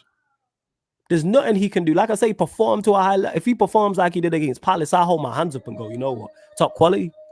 But I know, you know what I'm saying? He performed very well on Tuesday, then Saturday comes in average at best. Because he's just an average footballer. But I think people get mistaken when like average players can't have good games. Same way good players can have average games. That's just what it is with Mount. He's just not good enough. And we're going to suffer. It just is what it is. But we move.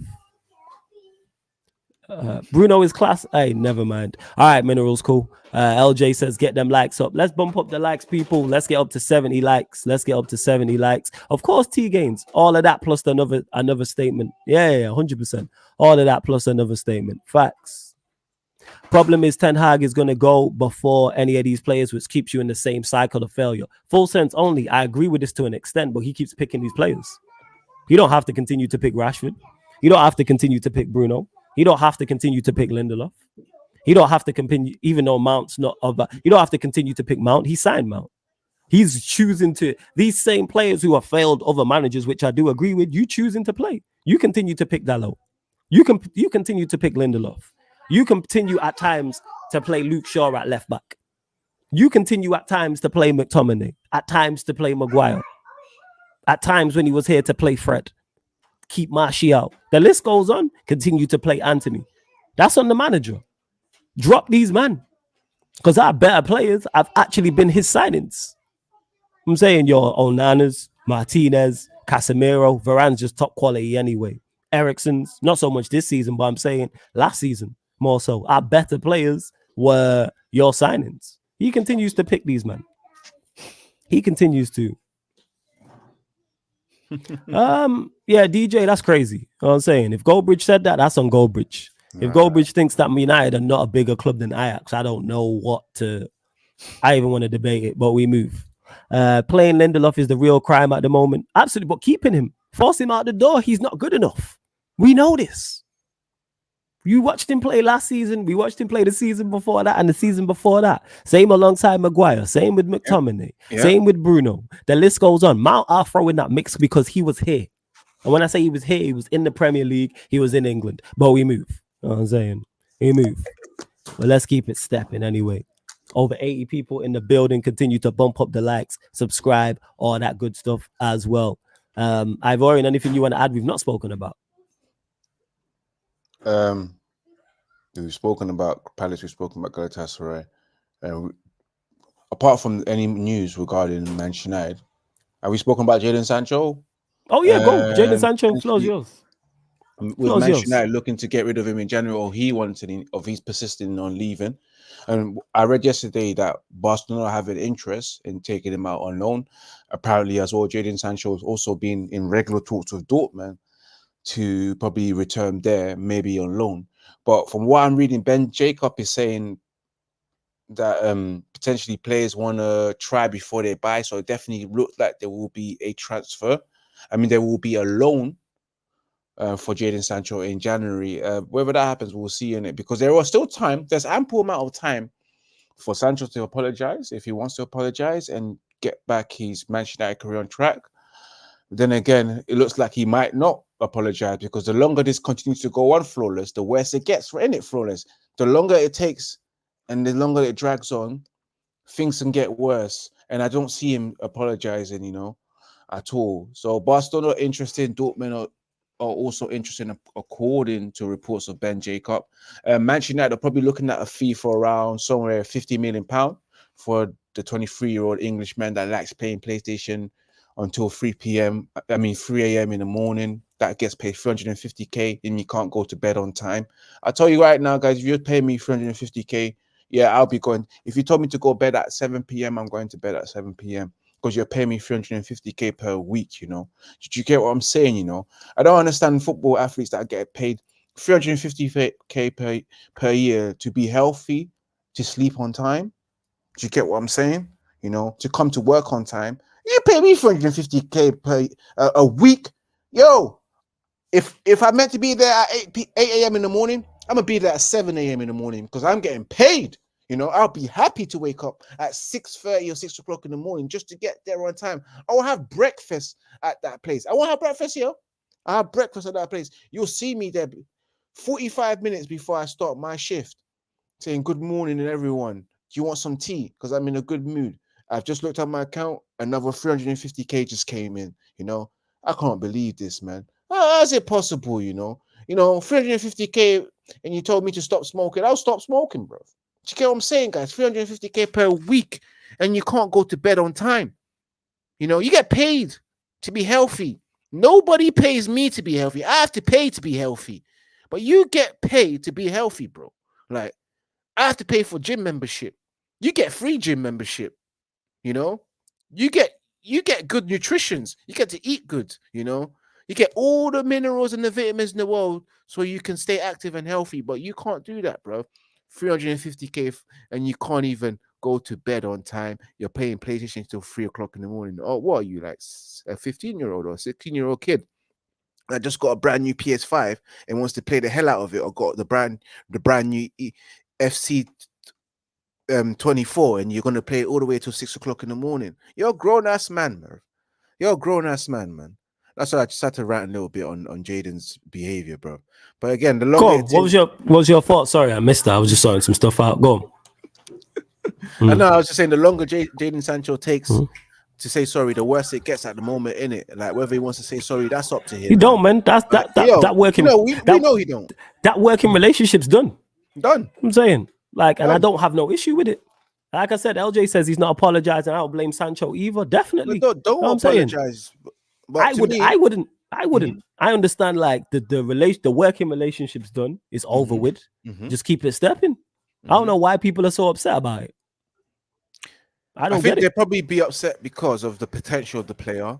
They know what the impact he can have on the team, and the fact that we spent a good amount of money chasing him for over a year. That's the reason why. And everyone had hopes that, oh yeah, we're gonna get Jadon Sancho, will be a potential Ballon d'Or winner, someone that can reach far. And it's been a disappointment. And they still hope that it can work out. But again, 350k per year, Flawless. So Flawless, if I was giving you 350k per week and I asked you to go bed at 7 p.m. every day, yeah. But was he asked to go bed at 7 p.m.? I'm just saying, innit? For 350k, we don't know. It's speculation, though. You should be able to go to bed on time, right? Does he have? I can't believe I'm saying this. Does he have a bedtime? He should. No, I'm an athlete. No. He's a grown man. He doesn't have a bedtime. But for 350k per week, you right now will go to bed on time if it has to be, because why? Yeah, but he's not playing anyway. So what's the issue? Just said it there. There's nothing on his behavior. He doesn't want to apologize and wants to leave. What's the issue with him staying up late on FIFA? Yeah, because he's not apologizing. He's not playing football anymore. But that's been the case. That's been the case for him throughout his whole career. 350k per week. You're a professional football player. Go to bed on time. But I'm lost as in regards to what? There's no on time. He's not There is no playable. bed on time. I go to bed What's the on on time. time? No, but what's the on time? Are you talking about right now in this scenario? Yeah, Like what's going on now? in general, like in general. But we don't know what. what. Wait. We can't. No, Ivor. We can't do that. We don't know what time that man goes bed. No, that guy We can't do that. Apparently, Again, it's apparently beyond midnight. You know. Yes, apparently. Again, He even, apparently. and again, he even said that I do go to bed late as At well. times, I struggle to sleep and etc. Bro, okay, just go to bed on time. But we can't say he's not. I'm glad you said to use the word apparently because we don't know. Let's stop the speculation. We don't know about that man. He's been here what? 3 years? Has he been? How long's he been here? 3 years? Two and a bit years. And on top of that, Flawless. Okay, so we don't know. Turning up to training late as well, constantly. Again, another myth. We don't know if he's turning up to training. No. Dortmund said it. Dortmund said it. Who said that for Dortmund? The Borussia Dortmund came out and said the guy was. Who said that? Coming to training late. Who from Dortmund's not one person. No. We're not gonna skip by that. You know, yes. Let's do the sources. I'm going to find. Yeah. You search that because we can't just say Borussia Dortmund said that because Borussia Dortmund's not a person. That's a football club. So we have to be specific here. Who said that at Dortmund that he's turning up to the training late on a constant? And to answer your question, to gonna say, hey, Flawless, if you lose today, are you Ten Hag out if you lose tonight? No, I'm not. No one can be Ten Hag out at this moment, man. No, I'm not.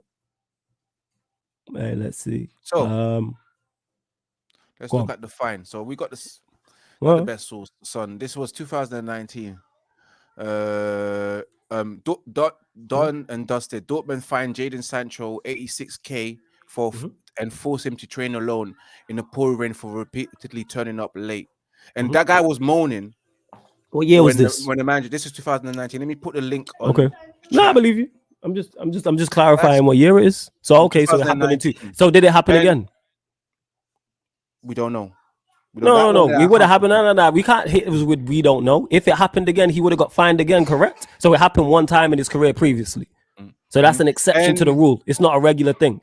Do you remember as well when he was at Man City when he got put into the preseason squad?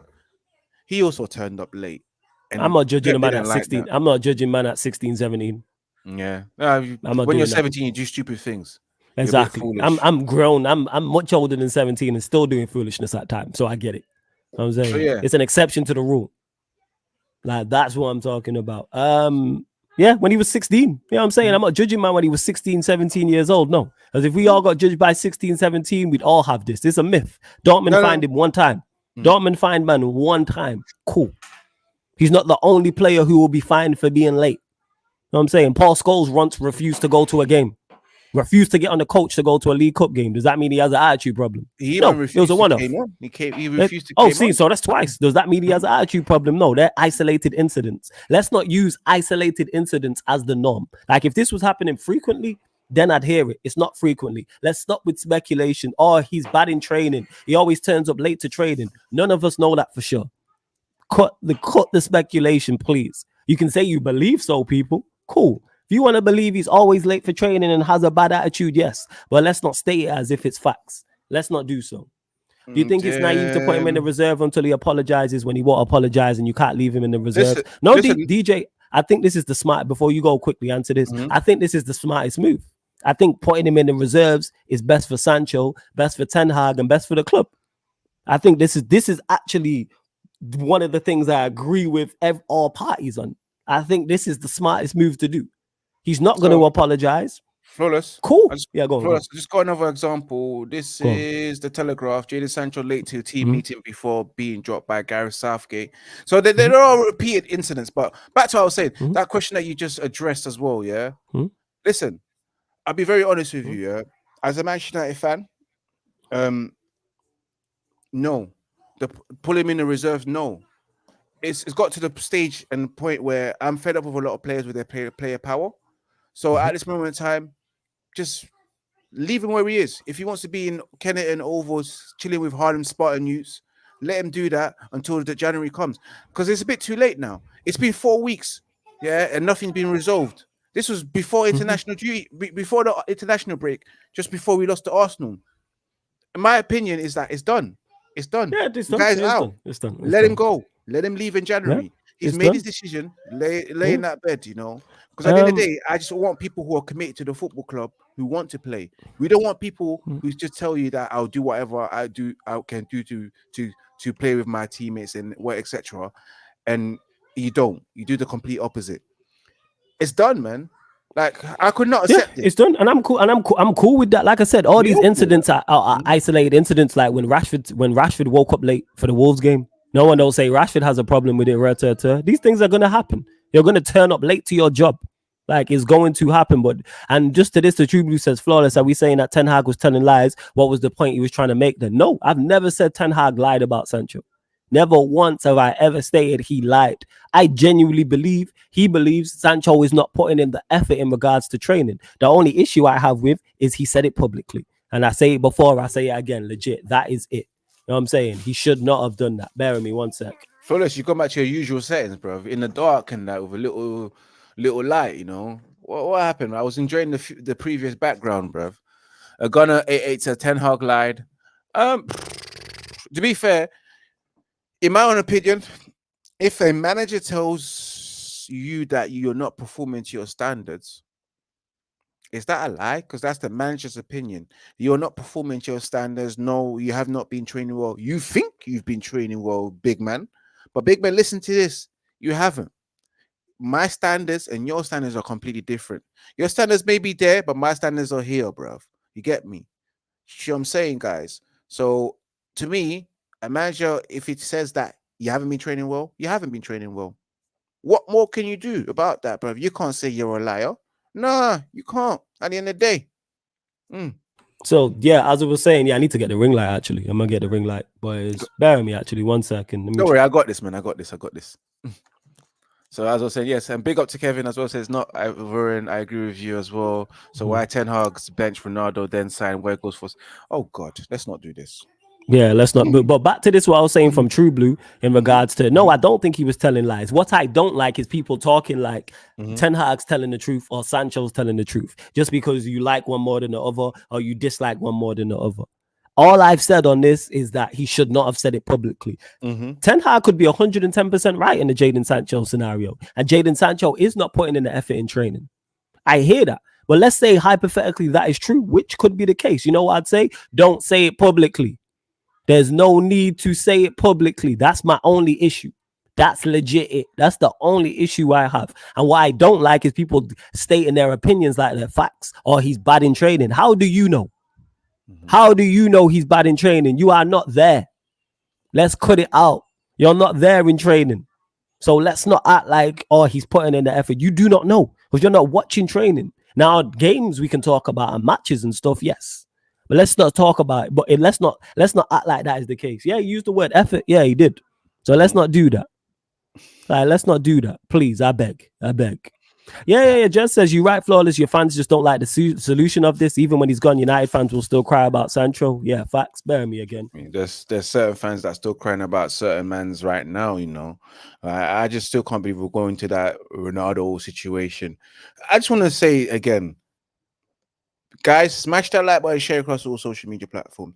I've never understood a player that wanted out, and when he does leave, the fans say the manager wanted him out, the manager forced him out. I've never understood that, you know. It's like you wanting to leave the relationship that you're in with your current girlfriend. I'm going to leave her, and I've been threatening that I'll be leaving her. And then ManDem will complain that your girl kicked you out. Like, oh, she kicked you out. No. But you wanted out the relationship. And Banner said, no, she was horrible, man. She kicked him out. No. He's been telling you that he wanted out. I never understood this. That Ronaldo said he wanted out May. He gets his way, and then people are still saying, oh, the manager forced him out. I don't get it, bro. I don't get it.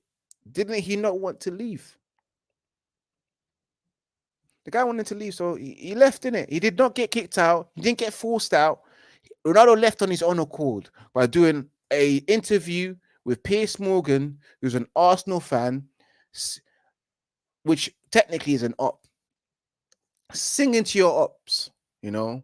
So, yeah, man, you guys can say what you want to say. I can never... But look, Flores, have you ever heard of it? A player that wanted out, yeah, and went out, and fanboys are saying that the manager fanboys, forced isn't him it? out. That's what it is. You know what I'm The saying? manager forced Like him out. it's the same thing with the Sancho thing. Ten Hag wants Sancho gone. Sancho wants to leave. What's the issue? Ronaldo wanted to leave. The manager wanted Ronaldo gone. Solution found. But I said it before, I say it again. A lot of people don't like two things. One, how we got to the resolution, and two, the resolution itself. I'm fine with the resolution. Ten Hag, Sancho will not be successful here.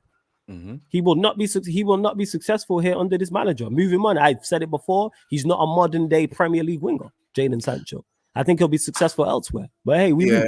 Hey, if Ronaldo left because he felt that he was disrespected, hold that. You know what I'm saying? Hold that. Again. Felt disrespected. Like he didn't disrespect Manchester United on a few occasions during that whole preseason and leaving work early and all that kind of stuff twice and being a bad what's it called?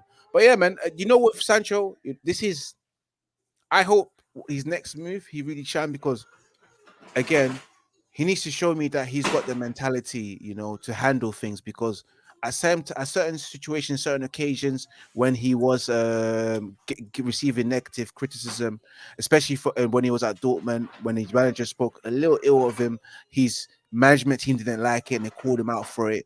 And when Ten Hag, I think last season, said a couple of things, the management team called him out for it as well. So I hope when he moves to the next team, because he needs to have the mentality. He needs to have that strong Terence Crawford mentality where you're resilient and nothing affects you. Because if you don't have the mentality in football, you won't go that far in football. You might capitulate at the end of the day. And he's showing to me right now he doesn't have that mentality. Yes, the manager called you out. And the manager said you haven't been training well, and now you're moaning and throwing all your toys out the pram and all that kind of stuff. And that just shows me that you don't have that mentality that a top club needs.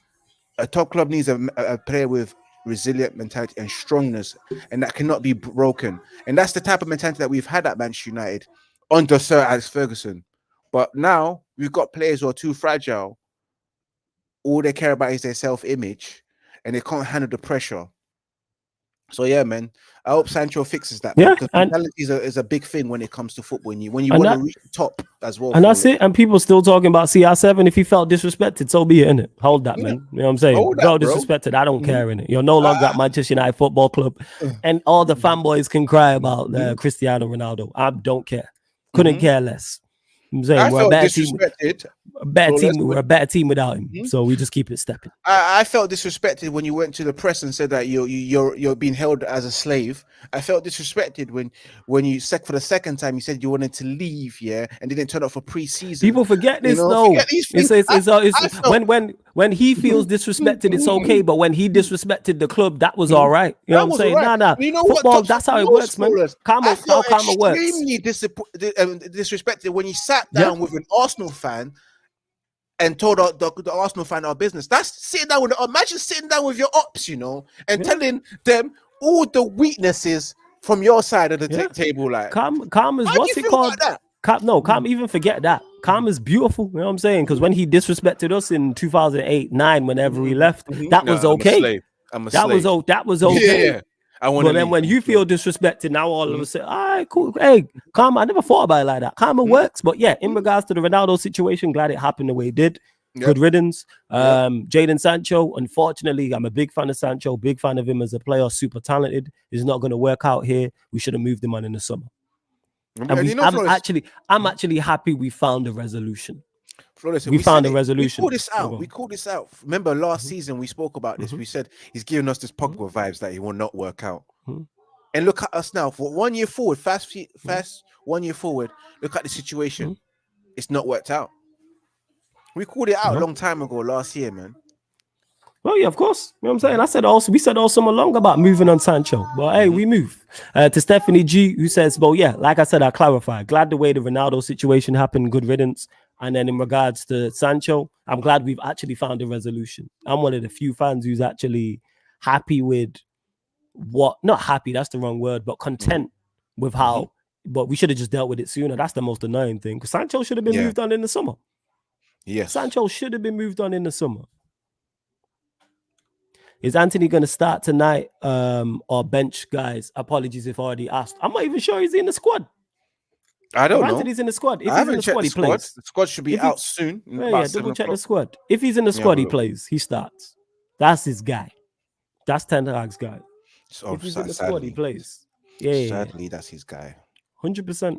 Without doubt, I need to find a ring light for this watch along, which I will do. But before we continue, people, we are going to close out shortly. Still over 75 people in here. Let's get up to 70 likes. Please like, check 1212. Subscribe to Ivorian's channel. Link is in the title. And subscribe here to Sarcasm City TV YouTube. Hit the notification bell. Check out the upcoming live stream schedule. We are at 8,250. Looking for 5 more subscribers, people. Girls to 8,255 people. There's over 75 in here. I'm asking for 5 subs. Hit the subscribe button. Hit the notification bell as well. Oh, Ten Hag said yesterday he's up for selection. Yeah. Yeah, he's in contention. Yeah. If he's in contention, then he starts. 100% he starts. That's Ten Hag's guy. Yeah, I hope he doesn't. I hope he doesn't. I hope he don't. But he is. It should be the same. Since international. Yeah, it should be the same team that played Palace on Tuesday, but it won't be. It should be that League Cup team. But yeah, I can see Anthony starting.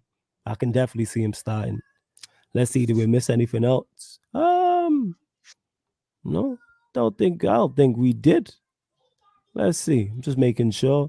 Already answered most of the questions. And yeah, True Blue, just back to that in regards to him telling lies. I haven't, just to clarify, because people get things, in case anyone's getting anything confused, I don't actually think Ten Hag is lying.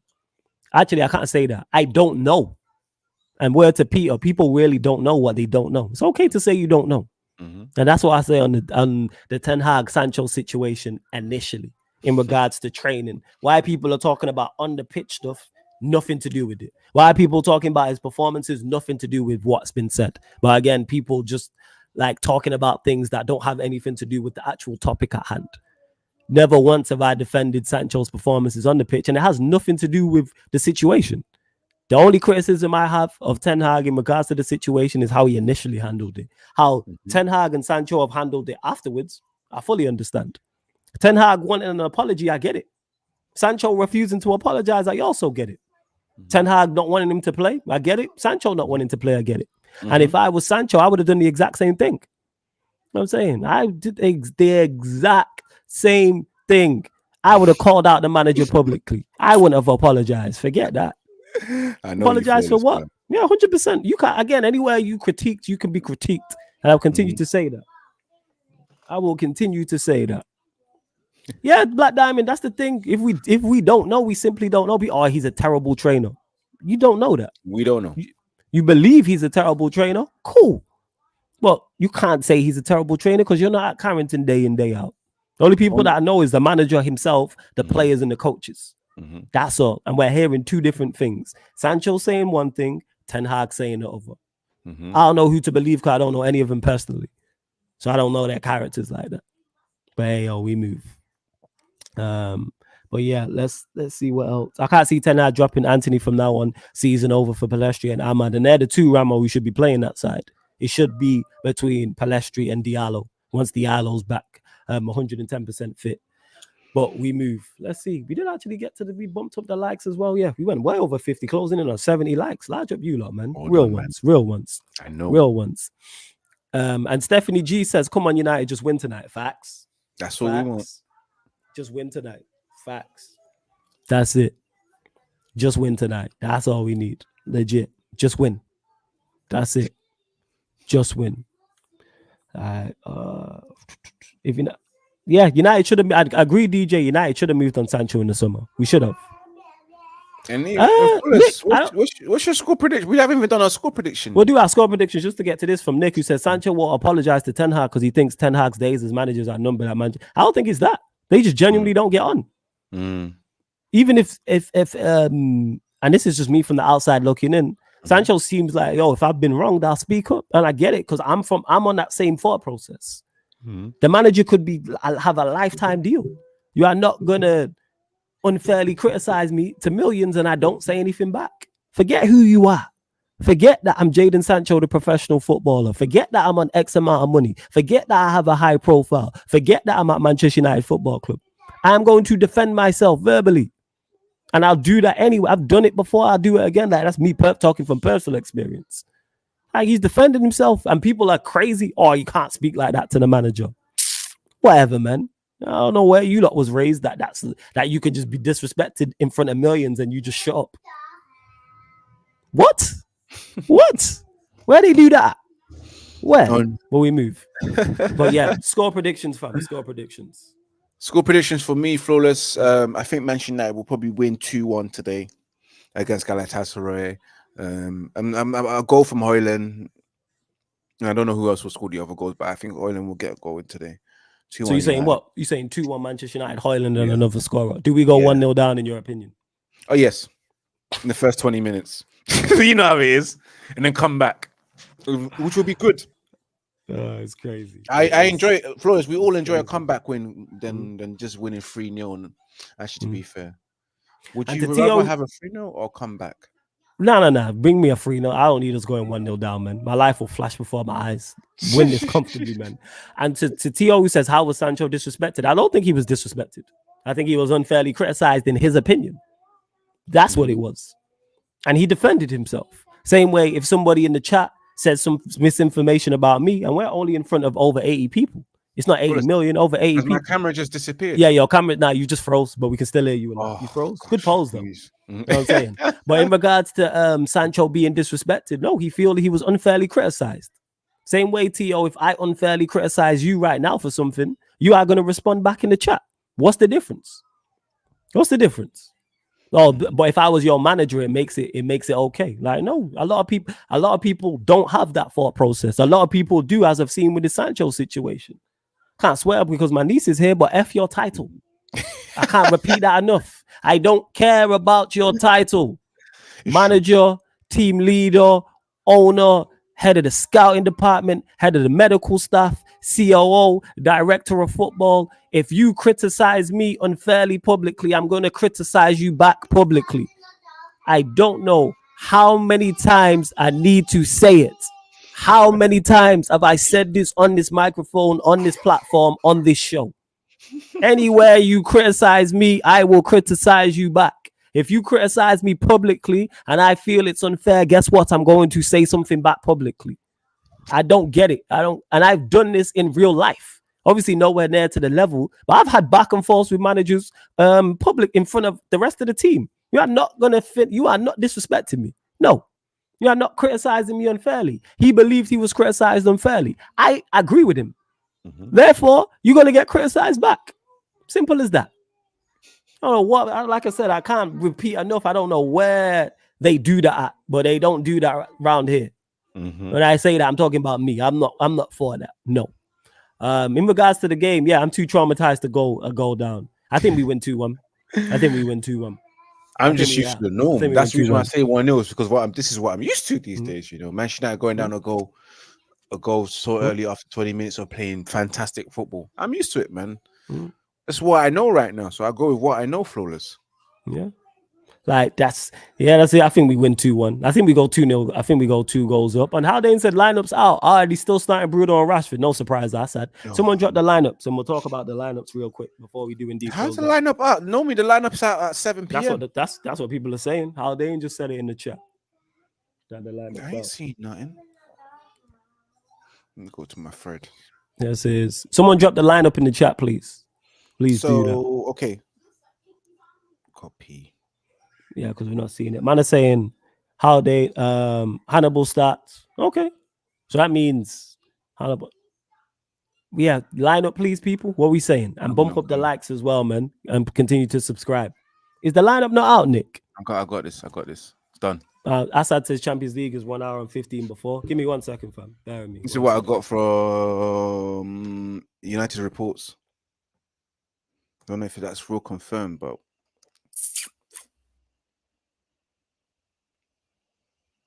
yep, Anthony named on the bench. Let me go to BBC Sport. It looks like it is, guys. What it is. Let me just go on BBC Sport just to double check if this is the actual starting lineup. But this is what I got. So Onana is starting.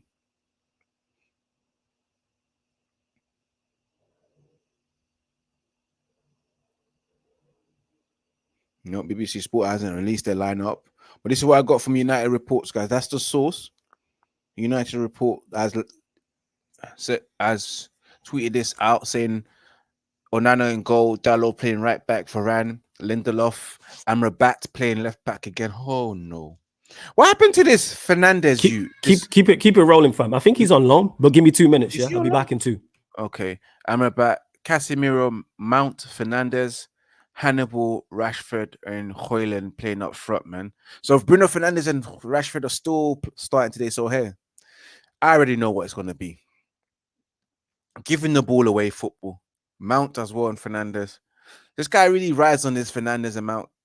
Fernandes and Mount situation. He really gonna ride to it, you know. He will die on that sword, you know, guys. He definitely will die on that Mount and Bruno Fernandes sword of playing them in midfield and keeping us far too open. It's not working. Hats up to him that wants to be persistent and making it work, but to my opinion, it won't work, man. Højlund as well. I hope they can find you, bro. I really hope they can find Højlund today and Højlund's got some goals in, you know, especially with Rashford. Because Rashford spoke about playing, training individually with Højlund, extra sessions to understand each other. But did they understand each other against Crystal Palace Saturday? No. The game before that, the Burnley game, I mean, no, didn't. When the pass was there for Højlund to square it to him, you didn't find him. And that's just typical Rashford. He doesn't see anyone else but himself, man. I don't understand. Maybe because he scored 30 goals, he thinks he can do it again, or he thinks he is the shit, and he signed a new contract of 350k. But bad brother, listen to me. I'll be honest with you, Rashford. You are not the shit. You're not the shit. Now I'll say this again. I will say this with chess. You're still the same player that you have been since 18. But yeah, man. Yes. Let me actually bless for that, fam. Just sorting out some other stuff. So what is the actual lineup? Let me just go back. I missed it. Run through it again. I put it on. So Onana in goal, Dalot, Varane, Lindelof, Amrabat playing left back. The Casemiro, Mount, Fernandes midfield, Hannibal, Rashford, and Højlund. I'm assuming that maybe Hannibal play more in the number 10 role and play Fernandes on the right hand side instead. So that's what I'm assuming, because that's the only way things can work, because we need Hannibal in the midfield giving us those legs and energy as well and running those kilometers, man. I just can't believe it. A player like Hannibal has outrun everyone else in the last 5 years, man. Like, man set that record against Burnley and broke a record, man. My bad. So we got Onana in goal, Dalot, Lindelof, Varane, Amrabat. Then the midfield is Bruno, Casemiro, Mount. And use the front three. Hannibal, Rashford, Højlund. But I'm assuming that maybe Fernandes will move to Mount the right. Or Bruno will play right. Yeah. Be one of those. Because we want Hannibal in central areas, in key areas. Right. It's good enough to get a result. When we move, it's definitely good enough. But hey, love to everyone that's locked in. Big up. My apologies on the slight inconveniences and stoppages, but you know how it is, people. Family duties always first. You lot already know. Ivorian, anything you want to add before we leave? No, I love much, but guys, I am back live as well today. We're both live doing the watch along, so make sure you tune in as well. Hopefully, Manchester United don't concede goals, so man can clip me again with my reaction and post it on the YouTube clips and all that kind of stuff. You know, they never post the happy side of me. You know, when we score goals and I'm celebrating, it's always when we concede goals and I'm swearing and everything and moving mad. Is what they want to clip up and enjoy and laugh for themselves. You know, out here laughing at my pain. But yes, again, back live to review the game on Saturday. I think 8 or 9 p.m. So just watch out for on the schedule as well, and live on Thursday for your latest Manchester United news on 5 p.m. as well. And always subscribe to Red United TV and subscribe to Sarcasm City, baby. You get me? Big up to everyone, people. Hey, love to you lot, man. Always enjoy these shows. Yes, we will be redirecting to Big Six Bants as well. Large up my guy Monster, whole Big Six Bants hierarchy. Large up to everyone in the chat as well. Just says off topic, they released the Luis Diaz audio. They were screaming corruption. Nah, that's just incompetence. Yeah, we're going to discuss, hey people, Manchester United Liverpool show, midnight.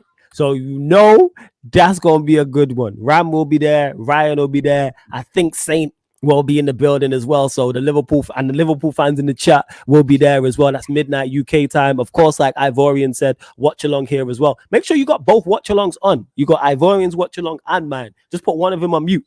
because they're both players regardless. So make sure you support both of us as well. Ivorian, always great chatting to you, my guy. You already know what it is. You already know. But yeah, this is the lineup here. So it'll be interesting to see who plays wide right. But one thing I will give Ten Hag credit for, he's realized that Bruno Mount in the same midfield is not working. He's figured that out.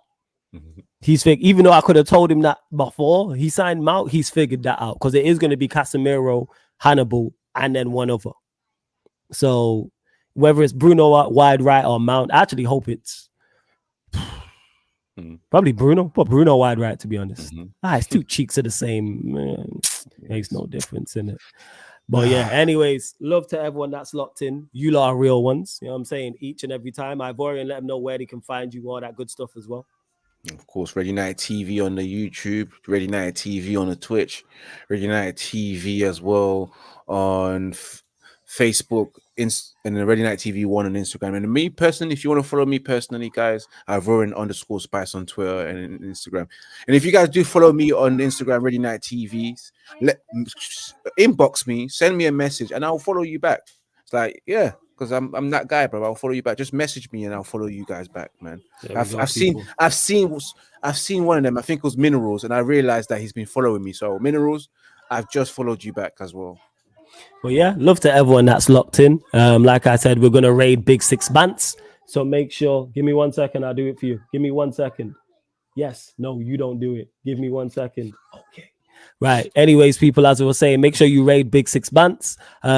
We're gonna raid Big Six Bants. Put Sarcasm City raid in capital letters in the chat. But this has been the ManDem United podcast live on the Sarcasm City TV YouTube. Big up for tuning in, and see you lot in 20 minutes. See you lot 20 minutes before kickoff for the Manchester United Galatasaray Champions League watch along. Salute. Peace, guys.